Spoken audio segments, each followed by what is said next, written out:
চলুন যে আয়াত পড়ছিল ওই আয়াতটা আরেকটুখানি বলে নেই। আল্লাযী খালাকা সাবআ সামাওয়াতিন তিবাকা মা তারা ফি খালকির রহমানি মিন তাফাবুতিন ফারজি'ল বাসারা হাল তারা মিন ফুতুর। মহান আল্লাহ জানিয়েছেন তিনি সৃষ্টি করেছেন সাতটা আকাশ স্তরে স্তরে, মানে কোন আকাশের সাথে জুড়ে নেই। সাতটা আকাশ মানে এরকম ভাববেন না জানো যে একটা আর একটার সাথে লেগে আছে, নো। আমাদের তাকান,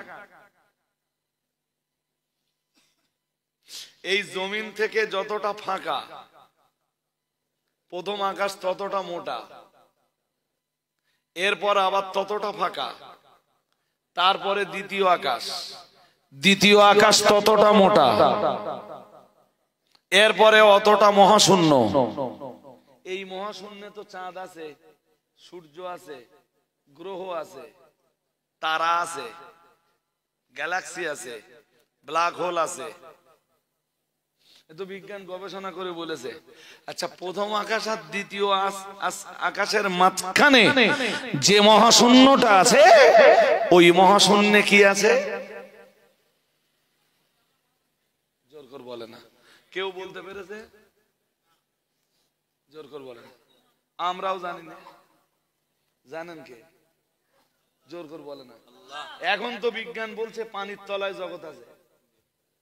কি বলছে? আমি গতকালকে দেখছিলাম নিউজে, বিজ্ঞান পানির তলায় যে দেখতেছে সেখানে জগৎ আছে। আর আল্লাহ কোরআনে বলেই দিয়েছেন আলহামদুলিল্লাহি রাব্বিল আলামিন। আলামের বহু বচন আলামুন বা আলামিন, মানে জগৎ একটা না, জগৎ অনেকগুলো। বিজ্ঞান তো তার অস্তিত্বের সন্ধান পাচ্ছে। তাহলে আল্লাহর কোরআন কি? জোরে বলে না, কোরআন কি?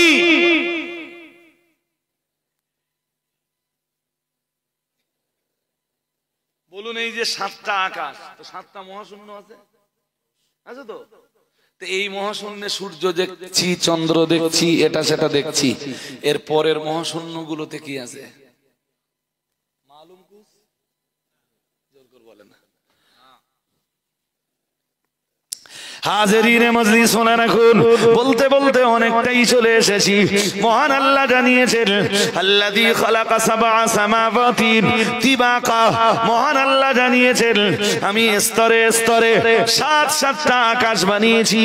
আমরা জানো বললাম, তারপর মহান আল্লাহ বললেন, ও বান্দা মনে রাখো, মা তারা ফি খালকির রহমানে, আমি আল্লাহ আমার সৃষ্ট, আমার সৃজন করা, আমার সৃজিত এই আকাশের দিকে তুমি কি তাকিয়ে দেখছো? মা তারা ফি খালকির রহমান, তুমি আমার সৃষ্টি করা আকাশের দিকে তাকিয়েও দেখতে পাবে না মিন তাফাবুতিন, কোন বৈপরীত্য। সুবহানাল্লাহ। আমার আকাশের দিকে তাকিয়েও মহান আল্লাহ জানিয়েছেন, ভালো করে তাকিয়ে দেখছো নাকি আমার আকাশে কোনো ফাটল আছে? জোর করে বলে না। কোন ছিদ্র, কোন ফাটা চোটা কিছু? আল্লাহ বললেন ভালো করে দেখ, দেখ দেখ, আরো ভালো করে দেখ, একভাবে তাকিয়ে থাক, অপলক নয়নে তাকিয়ে দেখ। হাল তারা মিন ফুতুর সুম্মা রজি'ল বাসারা কাররাতাইন। আল্লাহ বললেন একবার না, আবারও দেখ, অনেকক্ষণ ধরে দেখ, আমার তৈরি করা আকাশে কোন ফাটল খুঁজে পাস কিনা, আমার তৈরি করা আকাশ পুরাতন হয়ে গেছে কিনা ভালো করে দেখ, কোন গর্ত টত্ত কিছু পাস কি দেখ। আল্লাহ বলেন ইয়ানকালিব ইলাইকাল বাসার, তোর চোখ তোর কাছে ফিরে আসবে, খাসিয়াও ওয়া হুয়া হাসির, তোর চোখ ক্লান্ত হয়ে যাবে, এরপরেও তুই আমার আকাশে কোনো ফাটল খুঁজে পাবি না। আর একটু মন খুলে, ওইটাই তো আল্লাহ সূরা আলে ইমরানের 190 নম্বর আয়াতে বলতেছেন, ইন্না ফি খালকিস সামাওয়াতি ওয়াল আরদি ওয়াখতিলাফিল লাইলি ওয়ান নাহারি লাআয়াতিল লিউলি উলিল আলবাব। মহান আল্লাহ জানিয়েছেন ইন্না ফি খালকিস সামাওয়াতি, নিশ্চয়ই আকাশের সৃষ্টির ভিতরে, ওয়াল আরদি, জমিনের সৃষ্টির ভিতরে, ওয়াখতিলাফিল লাইলি ওয়ান নাহারি, রাত আর দিনের পরিবর্তনের ভিতরে। আমরা জানো বললাম আল্লাহ এগুলোর ভিতরে কি রয়েছে? মহান আল্লাহ জানিয়েছেন লায়াতিল্লি উলিল আলবাব, বিবেকবান মানুষ যারা, বিচক্ষণ সম্প্রদায় যারা, মহান আল্লাহ বললেন তাদের জন্য আমি আল্লাহ আমার আকাশে আমার জমিনে আর রাত দিনের পরিবর্তনের ভিতরে অনেকগুলো নিদর্শন লুকিয়ে রেখেছি। ও বাবাজিরা ভাইরা, আমরা জানো বললাম আল্লাহ আপনার বিবেকবান বান্দা বান্দি কারা? ও রব্বুল আলামিন আল্লাহ আপনার বিবেকবান বান্দা বান্দির পরিচয় কি? মহান আল্লাহ বললেন আল্লাযীনা ইয়াযকুরুনাল্লাহা কিয়ামান ওয়া কুউদান ওয়া আলা জুনুবিহিম ওয়া ইয়াতাফাক্কারুনা ফি খালকিস সামাওয়াতি ওয়াল আরদি রব্বানা মা খালাকতা হাযা বাতিলান সুবহানাক ফাকিনা আযাবান নার।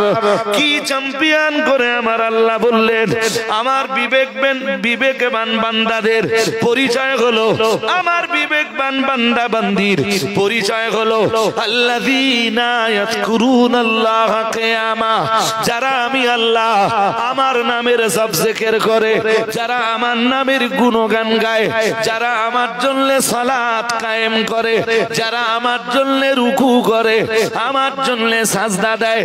আমরা জানো বললাম আল্লাহ আপনার জিকির তারা কিভাবে করে? মহান আল্লাহ বললেন কিয়ামান, কখনো দাঁড়িয়ে, ও কুউদান, আবার কখনো বসে বসে। আর যেদিন দাঁড়িয়ে দাঁড়িয়ে আমার জিকিরের ক্ষমতা না থাকে, বসে বসেও আমার জিকিরের ক্ষমতা না থাকে, আমার বিবেকবান বান্দা বান্দিরা ওয়ালা জুনুবিহিম, শুয়ে থাকা অবস্থায়ও যারা আমি আল্লাহ আমার জিকির করে। আপনি হসপিটালে গেলে দেখতে পাবেন এমন মানুষ হসপিটালের বেডে শুয়ে আছে, হাতে একটা তাসবিহ, আল্লাহ আল্লাহ আল্লাহ আল্লাহ আল্লাহ আল্লাহ, হসপিটালের বেডে শুয়ে শুয়ে শুয়ে শুয়ে আল্লাহ আল্লাহ করে। যেই না জোরের আজান হয়ে যায়, হসপিটালের বেড থেকে যেই না জোরের আজানের আওয়াজ শুনতে পায়, বাড়ির মানুষগুলোরে ডাক দিয়ে বলে আমি উঠতে পারি না, আমায় একটু তায়াম্মুম করিয়ে দে। অন্তত হসপিটালের বেডে শুয়ে থাকা অবস্থায় জোহরের 4 রাকাত ফরজ নামাজ আদায় করে নেই। ও বাবাজিরা ভাইরা, গভীর ভাবে বুঝবার ব্যাপার। বাড়ির লোকেরা জিজ্ঞাসা করলো না হয় বাড়িতে যে তুমি নামাজ আদায় করো, অথবা আপনি বাড়িতে যে নামাজ আদায় করবেন। না না না না না, এখান থেকে আমি যদি ফিরতে না পারি, হসপিটালের বেডটাই যদি আমার জীবনের শয়নের শেষ জায়গা হয়, তাহলে আমি আর সালাত আদায় করতে পারবো না। তাই হসপিটালের বেডে শুয়েও আমি সালাত নষ্ট করব না, নামাজ নষ্ট করব না। ও বাবাজিরা ভাইরা, বাড়ির মানুষেরা বলল এখান থেকে কিবলামুখী হয়ে নামাজ পড়া তো আপনার জন্য কঠিন হয়ে যাবে। কেমনে আপনি কিবলার দিকে মুখ ঘোরাবেন? আপনি আপনার হাত ভালো তুলতে পারেন না, পা দুটো ভালোভাবে তুলতে পারেন না, কেমনে আপনি শায়িত থাকা অবস্থায় সালাত আদায় করবেন?